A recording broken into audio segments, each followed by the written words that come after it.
अस्सलाम वालेकुम दोस्तों, इनसाइड पे मौजूद फकर में खुश आमदीद। इमरान खान ने परवेज़ इलाही को कुंद छुरी से ज़िबा करने का फैसला कर लिया है। न सिर्फ फैसला कर लिया है बल्कि परवेज़ इलाही साहब को यके बाद दीगरे दो ऐसे झटके मिल गए हैं जिसके नतीजे में परवेज़ इलाही साहब के लिए अब इमरान खान साहब के साथ खड़े रहना और पाकिस्तान तहरीक इंसाफ का हिस्सा रहना यानी बहुत ही ज़्यादा मुश्किल होता चला जा रहा है। यके बाद दीगरे मिलने वाले दो सरप्राइजेस ने चौधरी परवेज़ इलाही साहब के सारे कसबल निकाल दिए हैं। और अगर मैं ये कहूँ कि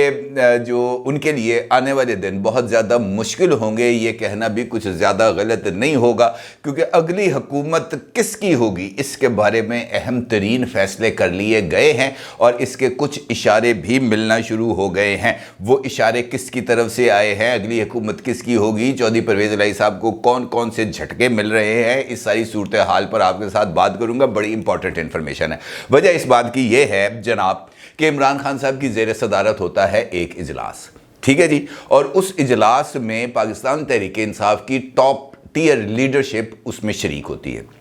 और ख़ास तौर पर उस इजलास के अंदर एक हैरान कुन फैसला किया जाता है और इमरान खान साहब के बहुत ही ज़्यादा करीब समझे जाने वाली शख्सियत, जिनको इमरान खान साहब अपने दौर में लाहौर का मेयर भी बनाना चाहते थे, उनको सूबाई असम्बली का इलेक्शन लड़ाने का फ़ैसला किया जाता है। और ये फ़ैसला यकीनी तौर पर अपने अंदर बहुत ही ज़्यादा मानवीयत रखता है। पाकिस्तान तहरीक इंसाफ के जो लीडर हैं, जो इस वक्त इमरान खान साहब के बहुत ही ज़्यादा करीब समझे जाने वाले लीडरान में से एक हैं और हालिया दिनों में वो हर एक मामले पर इमरान खान साहब के पेश नज़र आए तो वो कोई और नहीं हैं बल्कि वो हम्माद अजहर साहब हैं, जो इमरान खान साहब के दौर में वफाकी वज़ीर रह चुके हैं। वो कभी ख़जाना के वज़ीर रहे, कभी तवानाई के, कभी पेट्रोलियम के, और उसके बाद पानी और बिजली के भी वो वज़ीर रह चुके हैं। और वो इमरान खान साहब के बहुत ज़्यादा करीब समझे जाने वाले चंद साथियों में से एक हैं, जिसमें से एक फवाद चौधरी साहब हैं, एक असद उमर साहब हैं, परवेज़ खटक साहब हैं और हम्माद अजहर साहब हैं। अब हम्माद अजहर साहब का पंजाब के अंदर इलेक्शन लड़ना अपने अंदर, जिस तरह मैंने आपसे कहा कि बहुत ही ज़्यादा अहमियत है, बहुत ज़्यादा इसका हैरान कुन फैसला इस वजह से है कि वो मेंबर कौमी असम्बली रह चुके हैं। अब उनको अचानक पंजाब के मैदान में उतारना यकीनी तौर पर इसी सिमत में इशारा है कि इमरान खान साहब ने कल जो गुफ्तगू करते हुए कहा था कि अगर मैं आज चीफ मिनिस्टर पंजाब की अनाउंसमेंट कर दूं तो यहाँ पर खून की नदियाँ बह जाएंगी, और खून की नदियाँ बहाने से मुराद उनकी चौधरी परवेज़ इलाही साहब हैं और जो दीगर ग्रुप के लोग हैं, जो शाह महमूद कुरैशी साहब हैं, फवाद चौधरी साहब हैं, ये वो तमाम लोग हैं जो चीफ मिनिस्टर की दौड़ के अंदर बड़ी तेज़ रफ्तारी के साथ आगे हैं। और इनमें से दो लोग जो हैं वो इमरान खान साहब के बहुत ज़्यादा पसंदीदा हैं। उस सब के बावजूद इस बात का ऐलान किया गया कि PP 125 लाहौर से हम्माद अजहर साहब को जो इलेक्शन है वो लड़ाया जाएगा। तो ये खामखा इलेक्शन नहीं लड़ाया जाएगा। इसका मतलब ये है कि फ्यूचर के अंदर जो सेटअप बनने जा रहा है इलेक्शंस के बाद मुमकिन तौर पर पंजाब में, वहाँ पर हम्माद अजहर साहब बहुत ही ज़्यादा अहमियत के हामिल होंगे। और यही वो नुक्ता है जिसने चौधरी परवेज़ इलाही साहब के लिए और शाह महमूद कुरैशी साहब के लिए कुछ ज़्यादा मुश्किलात पैदा कर दी हैं। अब शाह महमूद कुरैशी साहब ने ये जो जेल भरो तहरीक में सबसे पहले जाकर गिरफ्तारी दी थी, सबसे पहले वो जाकर ट्रक में बैठे थे, तो वो खामखा एवं तो नहीं जाके बैठे थे। मुल्तानी पीर अब भाई वो हर एक काम बड़ा कैलकुलेट करके करता है, 2 + 2 4 करके करता है। और उन्होंने अगर ये फैसला किया था कि जनाब मैं सबसे पहले गिरफ्तारी दूंगा, तो इसका मतलब ये था कि उन्होंने इमरान खान साहब की नज़रों में आना था। इमरान खान की नज़रों में आने का मतलब ये था कि उन्होंने वो जो माजी में 2018 के इलेक्शन में जो उनके साथ हाथ हुआ था, उन्होंने ये पैगाम देना था कि जनाब पिछली दफ़ा तो तुसी मन भुल गए सो, ऐस बारी मेरे नाल हथ ना करना, क्योंकि देखो मैं सब तो पहले गिरफ्तारी भी दी है, मैं ताड़े लिए देखो की कुछ किया है, मेरे साथ इस मरतबा किसी तरह का कोई आपने दाव पेच नहीं खेलना। अब अगर चौधरी परवेज़ इलाही साहब आए हैं मुस्लिम लीग काफ छोड़ के पाकिस्तान तहरीक इंसाफ में, तो वो भी खामखा तो नहीं आए। और उन्होंने इमरान खान साहब के कहने के ऊपर पंजाब असम्बली तहलील करके इमरान खान साहब के साथ वफादारी भी इस्टेब्लिश की है। मोनस इलाही साहब इमरान खान साहब के चंद फेवरेट्स लोगों में से एक हैं। और इमरान खान साहब ने कल जो उन्होंने मीडिया से में गुफ्तगू की थी, उन्होंने इस बात का बरमला एतराफ़ भी किया था कि चौधरी परवेज़ इलाही ने अपने हिस्से की वफादारी निभा दी है, अब हमारी बारी है कि हम चौधरी परवेज़ इलाही साहब के साथ अपनी वफादारी निभाएं। और मैं जो है वो वफादारी निभाता हूँ। इमरान खान साहब ने अपनी ये सिफ्त बयान की है, लेकिन मेरा नहीं ख्याल कि किसी को इस बारे में यकीन होगा कि इमरान खान साहब अपनी वफादारी निभाते हैं, क्योंकि अगर वफादारी निभानी होती तो जहांगीर तरीन के साथ भी वफादारी निभाई जाती, वफादारी निभानी होती तो अलीम खान साहब के साथ भी वफादारी निभानी होती, और सबसे बढ़कर वो कि वो तमाम लोग जो इमरान खान साहब को इक़्तिदार में लेके आए, जिसके अंदर जनरल कमर जावेद बाजवा साहब का सबसे बड़ा हाथ है, इमरान खान साहब उनके साथ वफादारी निभाते हैं, लेकिन इनमें से किसी एक शख्सियत के साथ इमरान खान साहब ने वफादारी नहीं निभाई। अब हम्माद अजहर साहब को मैदान में उतारना बुनियादी तौर पर चौधरी परवेज़ इलाही साहब के लिए एक पैगाम है। ये एक पैगाम दे दिया है इमरान खान साहब ने, जबकि दूसरा पैगाम आया है चौधरी परवेज़ इलाही साहब के लिए उस तरफ से जहां पर चौधरी परवेज़ इलाही साहब ने जिनके साथ लग कर, जिनके पीछे खड़े होकर या जिनकी आशीर्वाद से चौधरी परवेज़ इलाही साहब ने हमेशा से सियासत की है, यानी पाकिस्तान की इस्टेब्लिशमेंट। और ये ख़बर आ चुकी है इस वक्त तक, और मुख्तलिफ ज़राए से ये ख़बर आई है कि चौधरी परवेज़ इलाही साहब के जो साबिक दस्ते रास्त हैं गोगा भट्टी साहब यानी मोहम्मद खान भट्टी साहब, उन्होंने सुल्तानी गवाह बनने पर आमादगी ज़ाहिर कर दी है। ना सिर्फ आमादगी ज़ाहिर कर दी है बल्कि उनका एक ऑडियो और एक वीडियो बयान भी रिकॉर्ड कर लिया गया है, और उसके साथ साथ सेक्शन 164 के तहत उनका एक बयान जुडिशल मजिस्ट्रेट के सामने भी रिकॉर्ड किया जाएगा, जिसकी बहुत ज़्यादा लीगल वैल्यू है। यह भी बताया जा रहा है कि मोहम्मद खान भट्टी साहब ने बहुत सारे इशारे दिए हैं और बहुत सारे कुछ सबूत हैं जो उन्होंने कानून नाफिज करने वाले इदारों के हवाले किए हैं, जिसमें रिसेंटली जो कार्रवाइयाँ हुई हैं वहाँ पर मोनस इलाही साहब और चौधरी परवेज़ इलाही साहब और उनके साथ जो लोग मौजूद हैं, जिनकी भी पेशियाँ भी होनी हैं, उनकी एक मुबैना बीवी भी है, तो उसके हवाले से कुछ उन्होंने ठोस शवाहिद भी फराहम किए हैं, जिसके ज़रिए इस बात की तरफ इशारा मिलता है कि यहाँ पर बहुत कुछ हो रहा है। और इसके साथ साथ उमर चीमा साहब बड़े सीनियर जर्नलिस्ट हैं, उनकी तरफ से भी एक इंकशाफ इसी हवाले से सामने आया है कि मोहम्मद खान भट्टी साहब ने अपनी गुफ्तगू में एक जज साहब के बारे में भी कुछ इंकशाफ किए हैं, और उन्होंने उन जज साहब के बारे में बताया है कि उनको किस तरीके से अकोमोडेट किया गया था। तो ये भी बड़ा एक ख़तरनाक किस्म का इंकशाफ है, यानी वज़ारत आला भी नहीं है और आज़ादी भी नहीं है। यानी अगर मोहम्मद खान भट्टी साहब के जो सेक्शन 164 के तहत जो बयान है वो रिकॉर्ड हो जाता है तो उस बयान की अपनी एक लीगल वैल्यू होगी। तो उसके नतीजे में चौधरी परवेज़ इलाही साहब, चौधरी मोनस इलाही साहब दोनों ही कटहरे में आ जाएंगे, और इसका मतलब ये है कि इक़्तिदार भी नहीं रहेगा, आज़ादी भी नहीं रहेगी, भाई साहब जेल जाएंगे, और अगर जेल जाएंगे तो फिर उनके लिए ज़्यादा मुश्किल सिचुएशन डेवलप हो जाएगी, और अगर मुश्किल सिचुएशन डेवलप होगी तो फिर ये सवाल उठेगा कि भाई ने की कर बैठे हो तुसी, अच्छे खासे आप सुकून से बैठ के सियासत करते थे, मज़े लेते थे, अपनी सीटों की सियासत करते थे, एक प्रेशर ग्रुप बना के सियासत करते थे, और उस प्रेशर ग्रुप के अगेंस्ट आप अपने लिए फ़ायदे हासिल करते थे, लेकिन सब कुछ आपने दाव पे लगा दिया इमरान खान साहब की मोहब्बत में, या अपने बेटे की इमरान खान साहब के साथ मोहब्बत में, और अब उसकी कीमत चुकाना पड़ेगी, और जब कीमत चुकानी पड़ेगी तो फिर उसके लिए कुछ ज़्यादा प्रॉब्लम्स आ जाएंगी। फिर दूसरी जानिब इस्लामाबाद के अंदर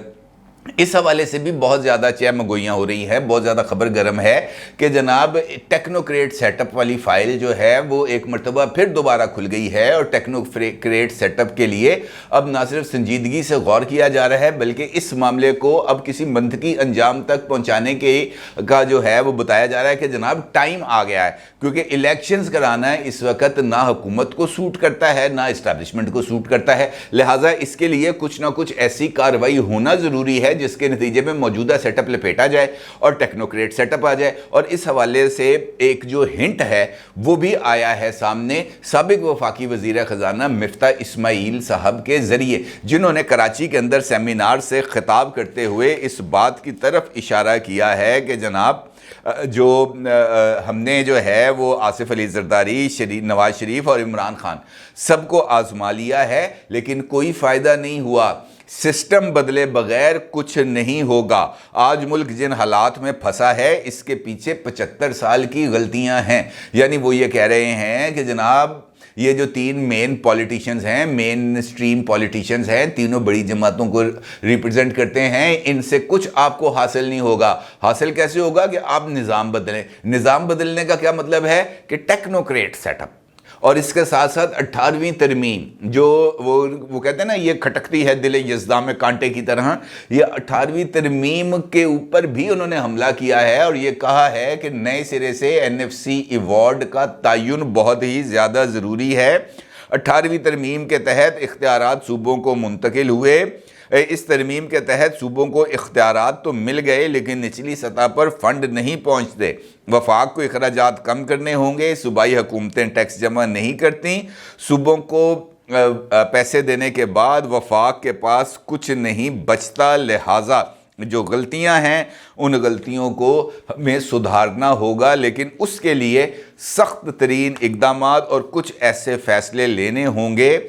جو ماضی میں نہیں لیے گئے۔ انہوں نے کہا کہ عمران خان کرپشن کی بات کرتے ہیں پھر گوگی اور بزدار نکل آتے ہیں۔ جسٹس منیر کی روح آج بھی سپریم کورٹ میں زندہ ہے۔ ہمارا پارٹی بنانے کا کوئی ارادہ نہیں ہے، ہم نے زرداری، شریف، عمران سب کو آزما لیا، ہم حکومت میں رہے، جانتے ہیں کہ سسٹم بدلے بغیر کچھ نہیں ہوگا۔ اور یہ سسٹم بدلنے کا نعرہ ایسا ہے جو بہت سارے لوگوں کو بہت ہی اچھا لگتا ہے۔ عمران خان صاحب بھی سٹیٹس کو پچھاڑ دینے کا، سٹیٹس کو گرا دینے کا، سٹیٹس کو ختم کر دینے کا نعرہ لگا کر اقتدار میں آئے تھے، لیکن اس کے بعد سب نے دیکھا کہ یہ وہی عمران خان صاحب تھے جو اسی سٹیٹس کو کا نہ صرف حصہ بن گئے بلکہ اس سٹیٹس کو کی جو ایک ریفائنڈ شکل کے طور پر سامنے آئے، کیونکہ ان کے دائیں بائیں جو تمام لوگ بیٹھے تھے وہ اسی سٹیٹس کو کا حصہ تھے، لہٰذا وہ سٹیٹس کو تو دور نہیں کر سکے۔ اور یہ جو اس کے بعد ان کے دماغ کے اندر یہ خیال آ گیا کہ جناب 18ویں ترمیم کو ختم کیا جائے، 2/3 اکثریت مجھے مل جائے، اس کے نتیجے میں صدارتی نظام لے کے آؤں، اور پھر جنرل طارق صاحب کے ذریعے آرٹیکل بھی لکھوائے گئے، مختلف لوگوں کو فون کرا کے جو ہے وہ ٹی وی ٹاک شو بھی کرائے گئے کہ جناب صدارتی نظام کے علاوہ اس مسئلے کا کوئی حل نہیں ہے، اور اسی لیے آپریشن جو انہوں نے کروایا تھا 10 سال کا وہ اسی مقصد کا حصہ تھا۔ یہ جو قبل از وقت انہوں نے یہ جو تحریک عدم اعتماد آنے کے بعد اسمبلیاں توڑی تھیں تو اس وقت ان کو اس بات کا اندازہ تھا کہ جناب یہ کام کرنے کے بعد میں یہ کچھ حاصل کروں گا، کیونکہ انہوں نے اس کے لیے جو ان کو پلان بنا کے دیا گیا تھا ان کے اس وقت کے جو سرپرست تھے اس کے اوپر عمران خان صاحب نے منو عمل کیا تھا۔ جس طریقے سے یہ جو ہماری اکانومی ہے اس کے نیچے انہوں نے لینڈ مائنز فکس کی تھیں، جس طریقے سے IMF کے ساتھ پروگرام کو توڑا تھا، جس طریقے سے لمحہ بلمحہ پاکستان کو سیاسی عدم استحکام کا شکار بنانے کے لیے انہوں نے ہر ایک کردار ادا کیا۔ کوئی بھی موقع انہوں نے ایسا نہیں جانے دیا کہ جہاں پر پاکستان کے اندر استحکام آئے، یہ جانتے ہوئے کہ جناب یہ وہ موقع نہیں ہے جہاں پر پاکستان کے معاشی مستقبل کے ساتھ کھیلا جائے۔ عمران خان صاحب نے ہر ایک داؤ اپنایا، اور اب جب یہ موقع تھا کہ IMF کے ساتھ پتا تھا کہ جناب اکنامک کنڈیشنز اتنی زیادہ بری ہیں کہ IMF بھی اس وقت حکومت کا ساتھ نہیں دے رہا، IMF جو ہے حکومت کو مسلسل جو ہے وہ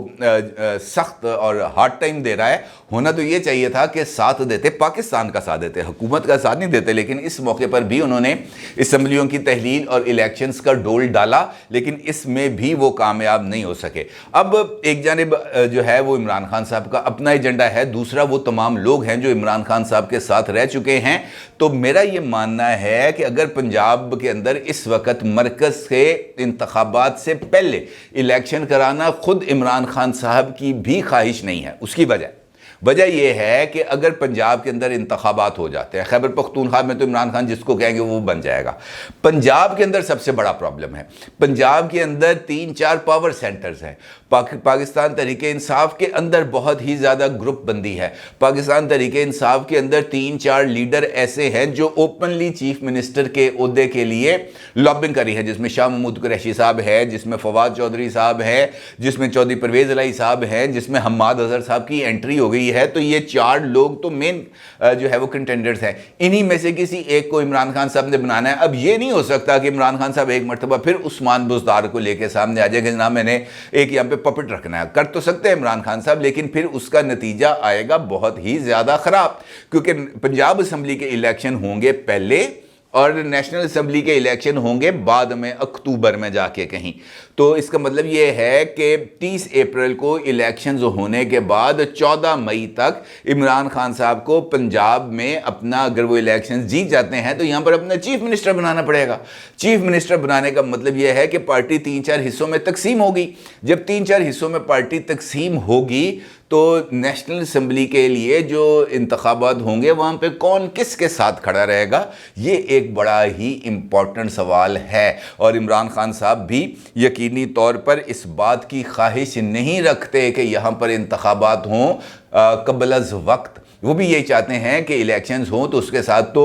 बिटवीन द लाइंस किसी न किसी जगह पर इमरान खान साहब की ये ख्वाहिश होगी कि जनाब इन इंतखाबात को मुलतवी किया जाए, इनको मरकज़ में इंतखाबात के साथ किया जाए ताकि मैं मरकज़ में मौजूद हूँ, वज़ीर आज़म हूँ, तो यहाँ पर मैं इसको कंट्रोल कर सकूँगा। अदरवाइज़ इनको यहाँ पर पार्टी के अंदर इस मरतबा अगर ये 4 ग्रुप्स सामने आ गए तो इमरान खान के लिए पार्टी बचाना और फिर उसके बाद जो है नेशनल असम्बली के इलेक्शन जीतना और उसके बाद वज़ीर आज़म बनना, ये दोनों तीनों मराहल बहुत ही ज़्यादा मुश्किल हो जाएंगे। लिहाजा उनकी ये ख्वाहिश होगी कि अगर